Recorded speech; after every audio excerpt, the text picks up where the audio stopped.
Il y a de l'ombre ce matin. Tu peux, Eric, je t'en supplie, Mechila, tu peux m'allumer Je ne sais pas s'il y a des lumières ici. Toda Rabba, Bracha ve'atzlacha, ce matin, vous êtes nombreux avec moi. On est le 21 août. Jour de mon anniversaire, Toda Rabba, Kadosh Baruch Hu, tu m'as donné 60 ans. Je vous signale, n'ayez pas peur de dire votre âge. Nos grands maîtres de la Torah disaient, nos grands maîtres de la Torah disaient, que quand tu dis ton âge, tu glorifies Dieu qui t'a donné cet âge. Et tu n'as pas le droit de cacher ton âge. Parce qu'en cachant ton âge, en vérité, tu caches un peu la bonté de Dieu. Et tu n'as pas le droit de le faire. Voilà, Olivier, il a 19 ans ce matin. Mazal Tov, Olivier. Il a 19 ans. C'est le seul grand-père dans le monde qui a 19 ans. Il est là, voilà. Il a... Baruch Hashem. Un jour, Olivier, un jour, on dira qu'Olivier, Baruch Hashem, il est devenu un adulte. Et tu veux que je te dise, sa force à lui, la force d'Olivier, la force dans la vie, c'est ici dans le cerveau. Si tu restes jeune dans le cerveau, en vérité, ton corps, c'est pas grand-chose. Ce qui compte, c'est le cerveau d'un homme. Je vais te dire une chose, j'ai côtoyé des personnes de 40 ans, des vieux, des vieillards, de 40 ans, des vieillards. Et j'ai un rejet de ça. J'ai un rejet de ça. Tout ce que j'aime dans la vie, moi, c'est la jeunesse. C'est d'être toujours épanoui, d'être dans la joie. Ah bon, je sais pas, mais vous comprenez pas, monsieur le rabbin, avec tout ce que j'ai passé dans ma vie, vous comprenez pas que c'est obligé que... Tu veux que je te dise une chose? Le cerveau d'un homme, c'est le moteur de l'homme.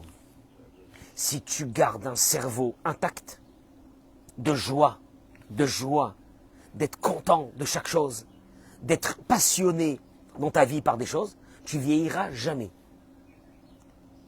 Et si Laura Lénois, Dieu nous... je voudrais dire aux dames, un petit message ce matin. Les femmes sont beaucoup plus fragiles dans ça. Et elles cultivent la vieillesse avant l'âge. Avant l'âge. Et je voudrais leur dire, c'est dommage. C'est dommage. Cultiver la jeunesse. Je m'assois avec un adolescent. Gérard, je parle avec lui son langage. Ah bon, mais vous n'avez pas un certain quoi? Un certain quoi? Tu veux te faire passer pour un vieux? Fais-toi passer pour un vieux. Tu veux te faire passer pour une vieille? Fais-toi passer pour une vieille. Tout se passe, Olivier, tout se passe là. Tu sais pourquoi des fois j'aime bien montrer Olivier, c'est l'archétype de quelqu'un qui ne va pas vieillir. Et tu veux que je te dise une chose? C'est très important. C'est pas de la rigolade, parce que des fois on s'amuse, on rigole, Olivier. Je veux te dire une chose, c'est très bien. En vérité, quand je dis Olivier, tu sais pourquoi je dis Olivier? Parce qu'Olivier, il me ressemble. Il est un peu comme moi, on est en dehors du temps. Mais Olivier, tout se passe pour être en dehors du temps, tout se passe dans la tête. Pas dans le corps. Je peux partir, c'est dommage. Essaye de partir, tu verras. Ce matin, mesdames et messieurs, bracha ve'atzlacha dans ce jour de mon anniversaire, 1964-2024. Merci Hachem, merci mon Dieu, merci Hachem. Combien que je t'aime, Akadosh Baruch Hu, combien que je t'aime. Gratuit, des cadeaux gratuits, des cadeaux d'Hachem comme ça. Merci Boré Olam. Énorme, Baruch Hachem, Toda Rabba. Je vois mes petits-enfants devant moi. J'apprécie ce moment, j'apprécie cette chose. Et moi, je voudrais vous dire ce matin, beaucoup de ce que je vois dans mes enfants, mes filles, mon fils, j'ai un seul garçon, mais j'ai des filles, en vérité, c'est le reflet de notre vie. Et je voudrais vraiment vous mettre dans une conscience ce matin par rapport à une chose qui est marquée dans la paracha de cette semaine. Demain matin, il n'y a pas de cours de live. Demain matin, on fait notre cours de Chazara de Gemara. Vendredi, on a continué dans la Gemara la suite. Dimanche, on continue dans la Gemara la suite. Donc, on a 3 jours impeccables. Dans la paracha de cette semaine, il y a le Vehaya im shamoa tishme'u el mitzvotai Asher Anochi Metzavé Etrem Hayom. C'est quoi? Le schéma. Et dans le schéma, hein, Olivier, il est marqué. Écoute-moi bien. Trouve-moi l'anomalie. Trouve-moi, je t'en supplie, l'anomalie. Velimadetem otam et benechem, ledaber, bam. Dieu, il s'adresse à tous les peuples d'Israël et il dit, vous enseignerez à vos enfants les daber pam pour en parler. On est dans quoi?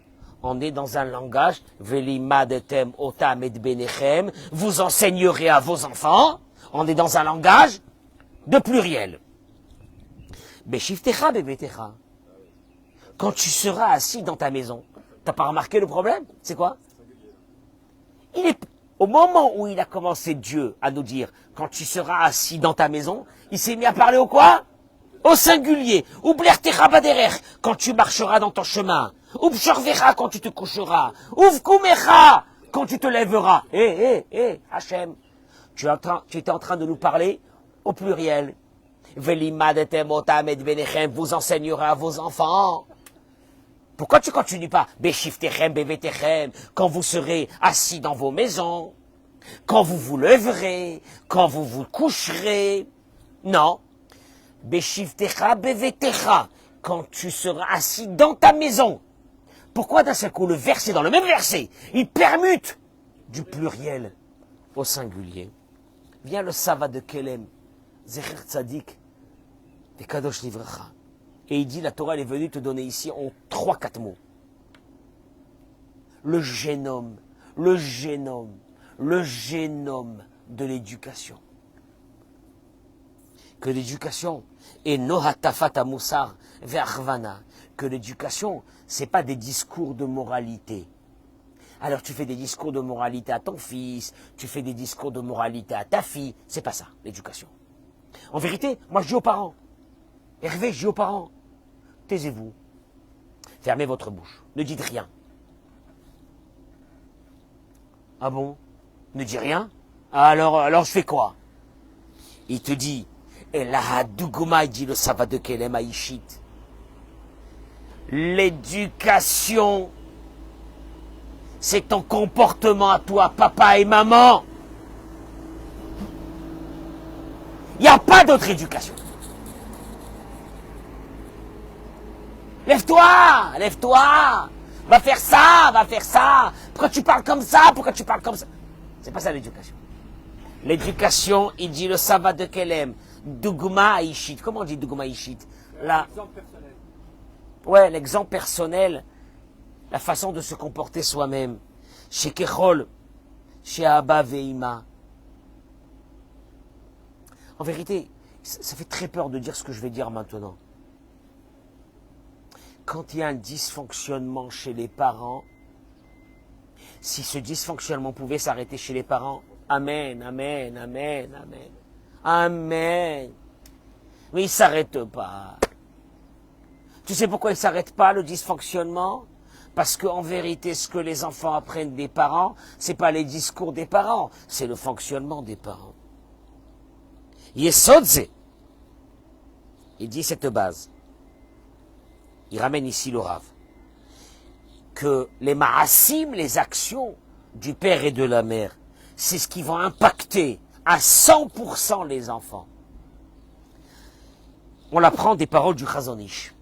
Le Chazon Ish, dans son livre Emouna et Bitachon, il dit que Melamed Tinokot, She'eno Shalem Bemidotav, un enseignant, là il parle lui de l'enseignant, mais nous on est aussi des enseignants de nos enfants, qui n'est pas Shalem Bemidotav, qui n'a pas une retenue, qui n'a pas une façon de parler, une façon de ne pas se mettre en colère, de ne pas être un orgueilleux, de ne pas détruire la personne qui est en face de lui, si c'est l'homme, la femme, l'homme.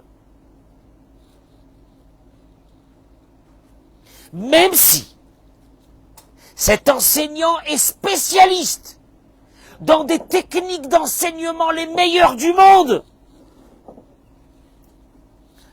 il n'éduquera pas les enfants de cette classe qu'il a la charge. Shechen, chisaron bemidot, ou à Mafri'im, à Ikarim, She'en. Il te dit une chose. Je vais le dire en 2 mots. Tu sais de qui tu as envie d'apprendre, Gérard? De quelqu'un que tu aimes. De quelqu'un que tu dis je le kiffe.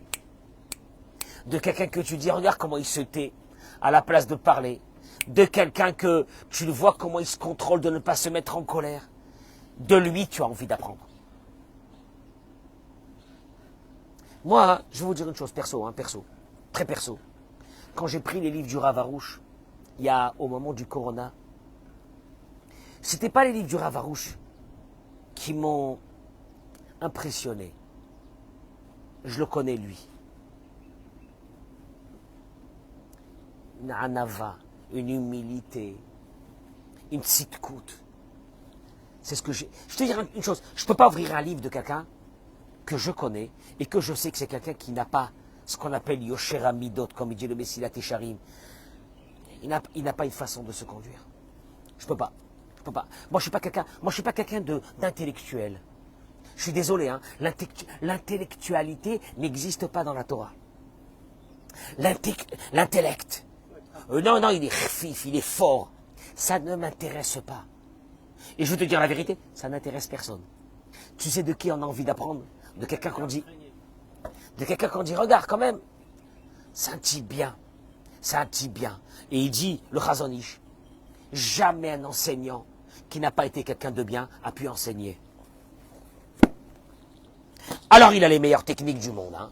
Attention, je t'explique.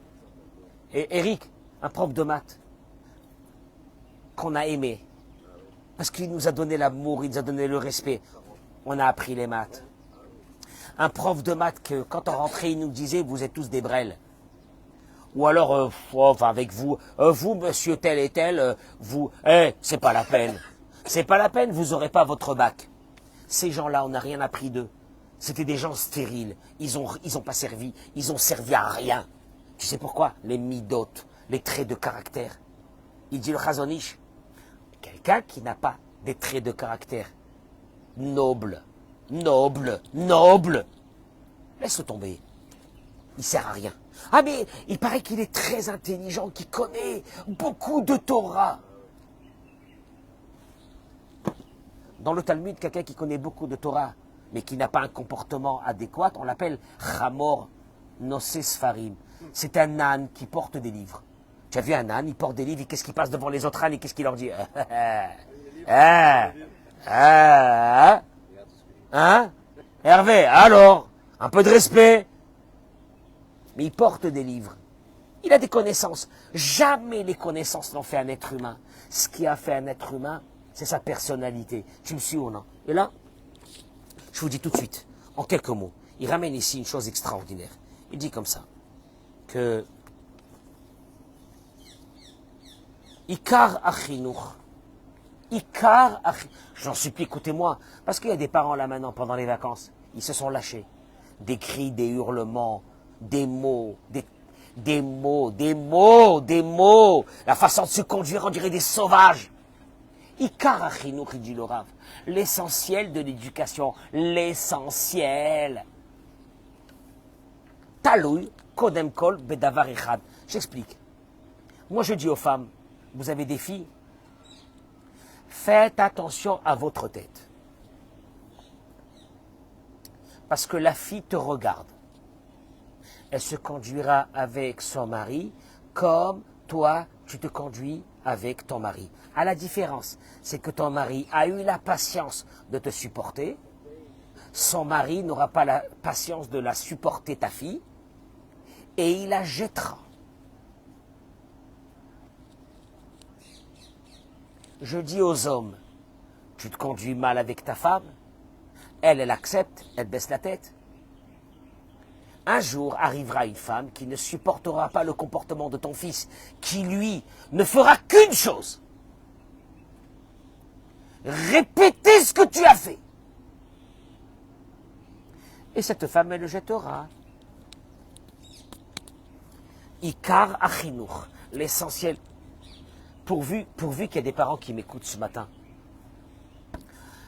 Je répète encore une fois, l'éducation, c'est pas de parler avec ses enfants. C'est pas la peine de parler avec les enfants. C'est pas la peine de faire des discours aux enfants. C'est pas la peine. C'est pas la peine. C'est ton Shabbat. C'est à la maison. C'est quand ta femme t'agresse, est-ce que tu réponds? C'est quand ton mari te dit une bêtise, est-ce que tu réponds? C'est quand tu parles, tu te dis je veux partir en sucette ou tu dis je pars pas en sucette. Eric, j'ai des centaines de jeunes qui vont se marier, qui me disent on a peur de se marier. On est fiancé, on a peur. Parce qu'on est face à un homme ou à une femme qui ont des problèmes relationnels. Et puis quand ils continuent à me parler, ils me disent « Et Rav, c'est normal. Ses parents sont divorcés, mes parents ils sont... » Il démarre au quart du tour. Quand il a vu à la maison le démarrage au quart du tour, et que pour lui c'est une façon de se comporter avec les démarrages au quart du tour, lui maintenant, ou elle maintenant, quand elles sont fiancées, qu'est-ce qu'elles font? Elles démarrent au quart du tour. Le seul problème c'est quoi? C'est que ce démarrage au quart du tour, ça marche plus. Ça a eu payé, et ça paye plus. C'était avant. Ah oui, c'était avant. Aujourd'hui, aucun garçon, aucune fille ne supporterait les démarrages au quart du tour. Traduction des mots. Tu as vu chez toi à la maison des parents qui ne se contrôlent pas? Tu as un seul souci dans ta vie, toi, mademoiselle ou jeune homme. C'est d'apprendre à ne pas démarrer au quart du tour. Tu as vu ta mère mal parler à ton père. Si toi, tu parles mal à ton mari, il va te prendre et te jeter par la fenêtre avec ta valise. Un beau matin. Rappelle-toi ce que je t'ai dit. Avec tes enfants. Et vice-versa.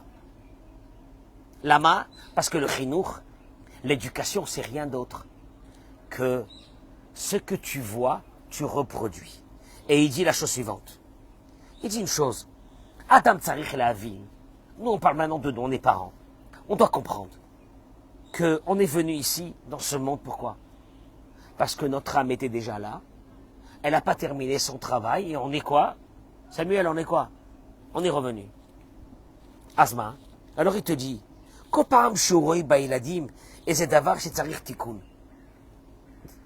Eric, tu te lèves un matin, tu vois ton fils ou ta fille, mauvaise conduite. Il te dit au fait, il te dit le rave, t'as pas compris? C'est quoi? C'est que ça devrait nous réveiller. Il te dit en vérité, si tes enfants c'est toi, quand tu as un problème et tu as un souci, comme tu t'aimes tellement à toi, tu n'es pas conscient que tu as un problème. Mais comme tes enfants sont le reflet de toi, et sur les enfants, tu vas le voir, parce que sur toi, tu n'arrives pas à le voir. Et quand tu verras qu'un jour ton fils te parlera mal, ou ta fille te parlera mal, l'orgueil, la colère à la maison, en vérité, c'est pas eux, c'est qui? C'est toi. Et tu te dis, je comprends pas, mais qu'est-ce que c'est ça, mais c'est quoi ça? Mais c'est quoi ça? Olivier, je te jure, Olivier, les enfants sont les reflets des parents. Tu veux que je te dise une chose? Baruch Hashem.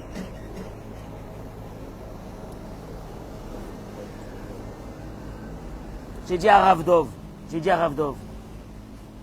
m'entends? J'ai dit à Rav Dov, tu veux connaître quelqu'un? Là maintenant, ce matin, devant le Rav Amoyel, j'ai dit à Rav Dov, tu veux connaître quelqu'un? Ou quelqu'une?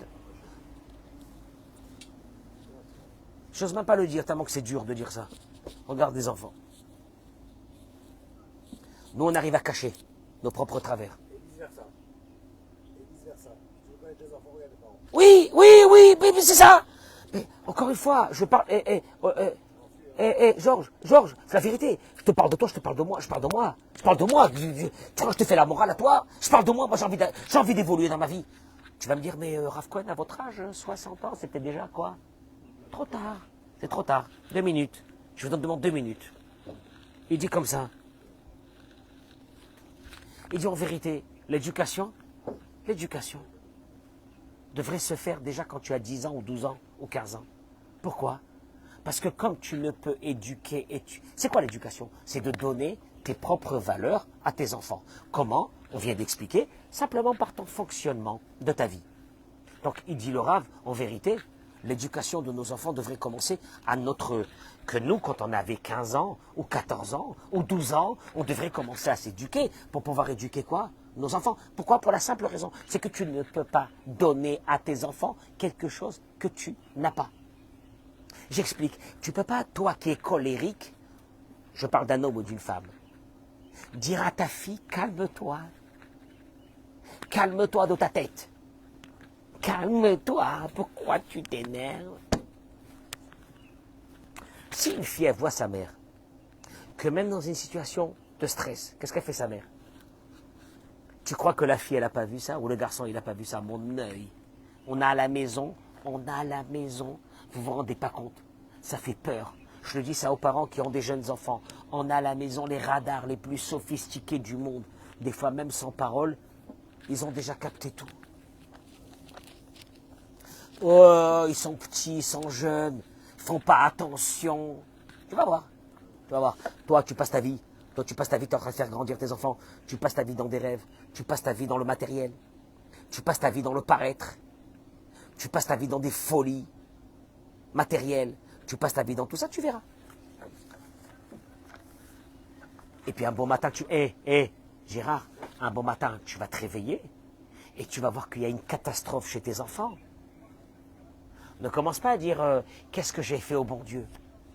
Dis-toi une chose. Tu as cru que dans ce monde, c'était pas un monde de travail. Le Ramchal, il te dit, le but d'un être humain dans ce monde, c'est de se travailler. Il n'y a pas de religion. Il n'y a pas de religion. Grande barbe, grand chapeau. Il n'y a pas de religion. Il y a comment tu es à la maison. Comment tu es à la maison. Oh, quand ta femme te dit un mot, et que tu dis alors là, c'était pas le moment. Ou quand il y a un homme, parce qu'on parle des hommes, mais on parle des femmes aussi. On parle des femmes. Je peux vous dire, mesdames, un gros problème que j'assiste aujourd'hui. Beaucoup de jeunes filles que j'ai connues, très gentilles, très mimi, en devenant femmes et en s'affirmant, elles sont devenues très dures. Une chose, je vous en supplie une chose, plus aucun homme dans le monde ne supporte la dureté. Plus aucun homme dans le monde ne supporte l'agressivité, plus rien. Et puis un bon matin, quand tu vois que ton mari, il s'est sauvé, ou il est parti rencontrer une autre merboula. Pourquoi? Parce qu'elle était gentille avec lui. Pour un moment. Ah, mais c'est pour un moment. Ouais. Parce qu'elle aussi, elle deviendra méchante. T'inquiète pas. Avant pour un moment. Parce qu'à la maison, il n'y avait plus un mot, il n'y avait plus une douceur, il n'y avait plus une parole, il n'y avait rien.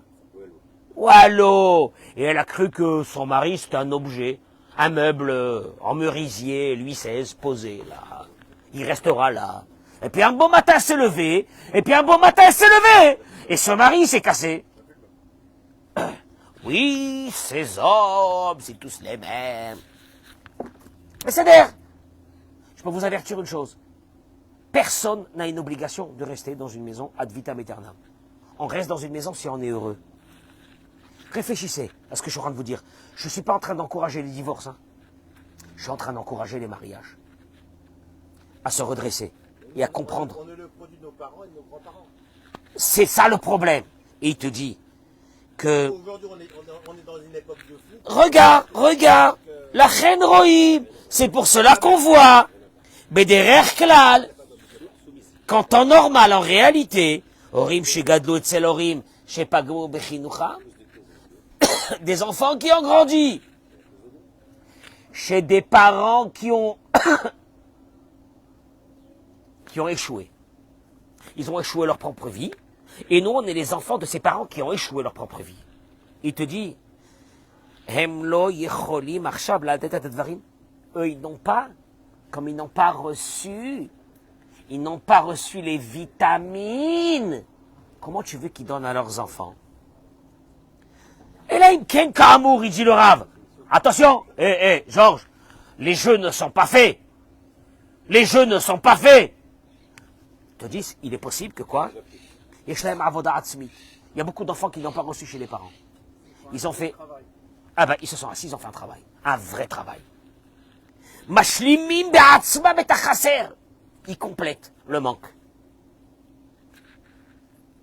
Par beaucoup de travail d'enseignement, de cours de Torah, d'apprendre. Et qui se disent, oui, c'est vrai, j'ai reçu de mes parents des qualités, j'ai reçu aussi beaucoup de défauts. Alors, si je perpétue maintenant les défauts de mes parents, les mêmes soucis qu'ils ont eu mes parents, je vais les avoir multipliés, peut-être par 2. Je répète encore une fois, aujourd'hui on subit des jeunes qui vont se marier, qui se marient. Tu veux que je te dise? Optimiste, 2 ans de vie mariée, pas plus. Optimiste, 2 ans. Grand optimiste, 2 ans. Tu sais pourquoi? Quand ils ont vécu dans un environnement hostile, que c'est la guerre, que c'est le plus fort qui gagne, que c'est celui qui dit le plus de gros mots et de vulgarité qui va imposer à l'autre. Quand je te dis 2 ans, c'est large. Moi, j'aurais inventé aujourd'hui un concept. Mariage vite fait, bien fait. Tu mets 100 shekels à un rabbin ou 200 shekels, il te marie dehors. Là, dans la rue, avec 2 témoins. Dommage. Je te jure, dommage. Je te jure, dommage. Dommage de marier tes filles et dommage de marier tes garçons à 500 000. Dommage. Si toi, ton couple, c'est un désastre. Dommage. Tu sais pourquoi dommage? Parce qu'il n'y a rien à faire. Tes enfants portent en eux ton fonctionnement. Et là, il te dit, le Sava de Kelem, tu comprends pas pourquoi on est passé au singulier? Mais shiftecha bevetecha. Hervé, vous enseignerez à vos enfants, mais shiftecha. Tu sais comment tu enseignes à tes enfants, Eric? Tu enseignes pas à tes enfants en parlant. Mais shiftecha bevetecha. Quand tu es chez toi à la maison, on marche dans le chemin. C'est la folie. C'est passé de ce coup au singulier. Quand tu vas dormir le soir, comment tu vas dormir? Quelle journée tu vas passer à la maison? Pardon. Quand tu te lèves le matin, comment tu te lèves le matin? Comme un sauvage. Comme une sauvage, ça hurle. Où il y a le sourire, il y a la joie, il y a l'amour. Il n'y a pas d'éducation. Hervé, il n'y a pas. Le mot éducation, c'est une escroquerie. Nous, pour nous, éducation, alors on va apprendre comment parler à nos enfants, de quoi leur dire, dans quelle école. Alors, la catastrophe, c'est que quand il y a des parents qui viennent et qui te disent, je comprends pas, c'est le rôle de l'école. Le rôle de l'école est d'enseigner. Le rôle de l'école n'a jamais été d'éduquer. Le rôle de l'école n'a jamais été d'éduquer. Si toi, tu parles mal à la maison, des gros mots, si ton mari, il traite tous les mots, tout le monde, et que tes enfants à l'école, on les renvoie parce que ils ont une bouche qui est une poubelle. Todarabba, mon chéri. Il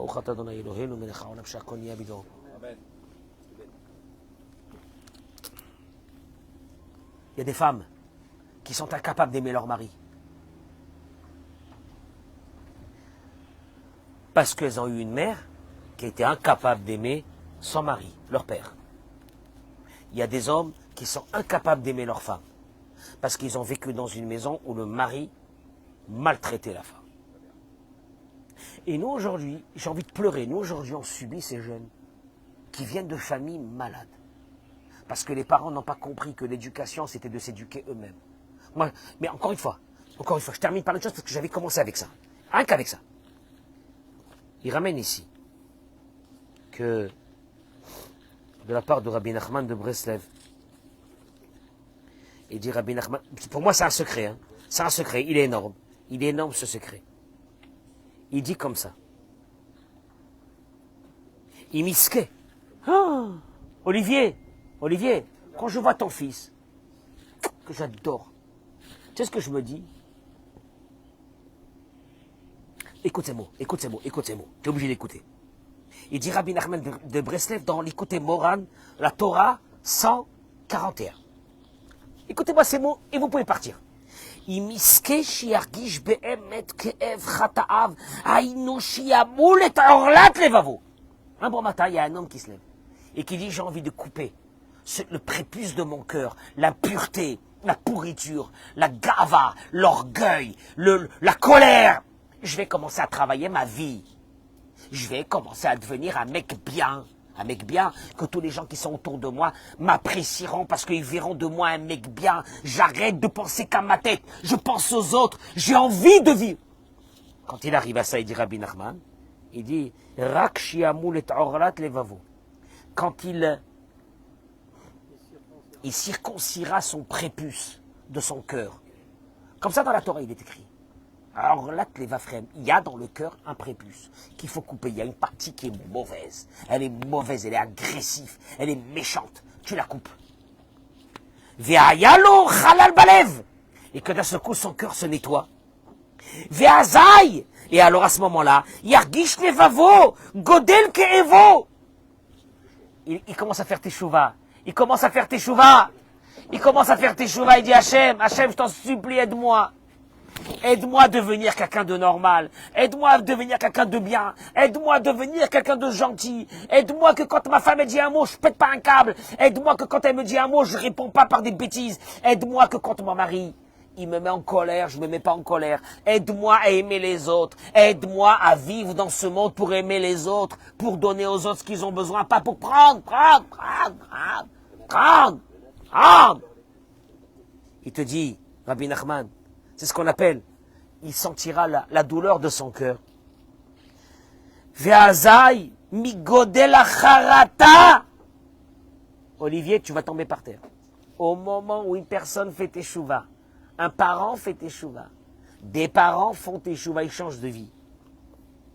Yargishu kol alevavot shel kol atipot shenimshechu mimeno. Ça fait peur, c'est incroyable, Eric, c'est incroyable. Tu viens de dire le mot, c'est incroyable.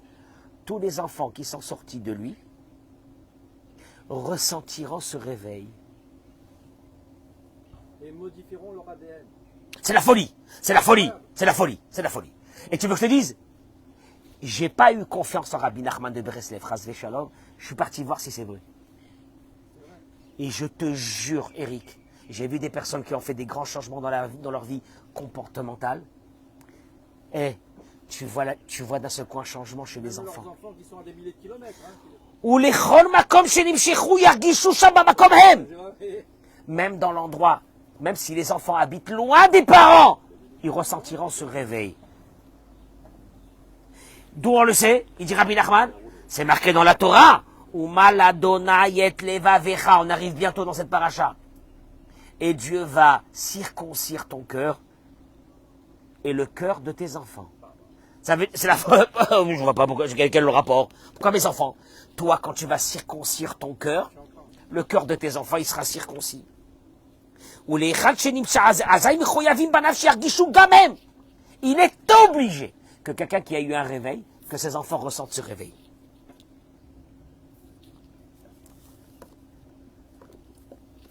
Il n'y a pas d'éducation. Il n'y a pas d'éducation. Ça n'existe pas, l'éducation. Il n'y a pas. Ne fais rien. Tais-toi. Tais-toi, ne blesse pas tes enfants, ne leur crie pas, ça ne sert à rien, parce que tu vas en faire deux choses. Un, leur âme va être détruite, plus ils seront fous. Parce que tu es fou. Tais-toi. Laisse-les. Laisse-les parce qu'au moins, tu es fou, ils seront fous, mais ils auront une âme solide. Et s'ils ont une âme solide, au moins ils réussiront peut-être quelque chose. Ne les détruis pas. Qu'un beau matin, un père, il se réveille, ou une mère, elle se réveille, et elle commence à faire la morale, alors qu'elle-même, il n'y a pas de morale. Je le dis. C'est simple. Presque 100% des cas, pas 99, presque 100%, on va dire. Pour ne pas rentrer dans une généralité. Quand je vois des filles dehors qui ne sont pas habillées, mais totalement pas habillées. Pas, je ne te parle pas de pas habillées, juste un peu comme ça, pas habillées. Va voir la mère. Quand tu vois des garçons qui sont dans un état épouvantable, à 3h, 4h du matin, va voir le père.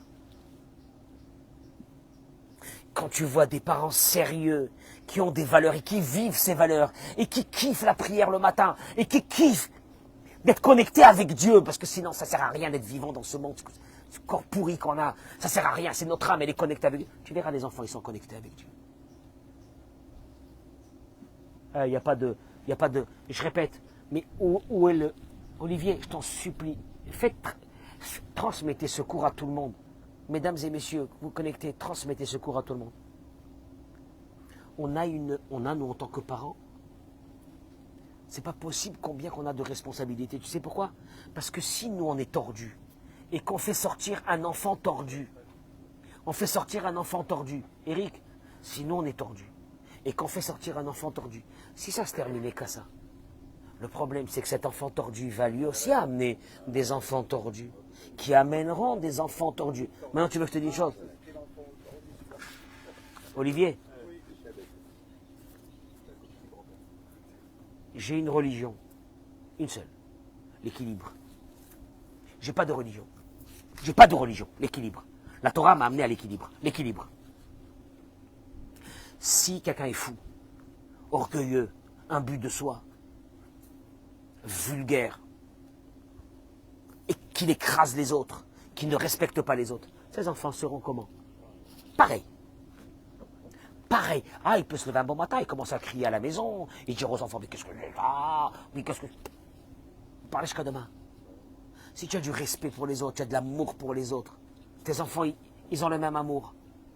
Tes enfants, ils kiffent la même chose, les autres. Si un père et une mère, ils voient un juif passer, ils voient quelqu'un passer, même un goy, n'importe qui, monsieur, mais avec plaisir. Hier sont arrivées des personnes, ils avaient avec eux un enfant handicapé. Il m'a dit, on veut faire la bar mitzvah de cet enfant, des Français. Peut-être là, dans la salle, je leur ai dit, ce que vous avez, il y avait des gens qui étaient à l'intérieur, ils étaient un peu choqués. Je les ai fait rentrer, je leur ai dit, ce que vous avez besoin, je vous donne. Même ma chemise, je vous la donne. Restez tranquille. Revenez quand vous allez faire la bar mitzvah, je suis là, je m'occupe de tout. Venez. Mais c'est ça être un être humain. Mais tout le reste, c'est du mytho.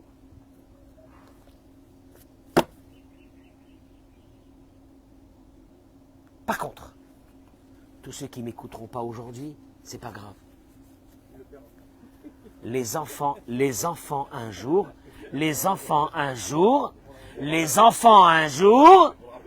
vous rappelleront que ce qu'ils sont, qui va vous faire souffrir. Alors là, c'était ce que vous avez été. Mais quand vous avez été ça, ce que vous avez été, vous étiez jeune. Et quand vous étiez jeune, qu'est-ce que vous vous disiez à ce moment-là? Ouais, j'ai entendu le cours de Rav Cohen, mais c'est du n'importe quoi, il fait ce qu'il veut. Il sait rien, lui. Je répète, la vérité d'un homme et d'une femme viendront au moment où les enfants se marieront. Et là, tu verras ta position. Parce que t'as fait le beau, t'as cru que tu étais le meilleur, t'as cru que tu étais le plus religieux, t'as cru que tu connaissais tout. Je te dis une chose, combien de fois je dis à ma femme, il y a des personnes, les pauvres, quand les enfants ils vont se marier, les pauvres, je leur souhaite que du bien. Hein. Amen, que je me trompe. Les pauvres, tu sais pourquoi les pauvres? Ta réalité, que toi aujourd'hui tu arrives encore à maîtriser avec ta femme parce que tu l'as brisée ou elle t'a brisé. Hein? Vous êtes brisés vous deux, bien, hein? Tes enfants, ils vont se marier et ils vont tomber sur une fille ou un garçon qui ne se brisera pas. Et elle aura pour projet de vous briser à vous tous. Tout ça pourquoi? Parce que tu n'as pas voulu te mettre en cause quand il fallait le faire.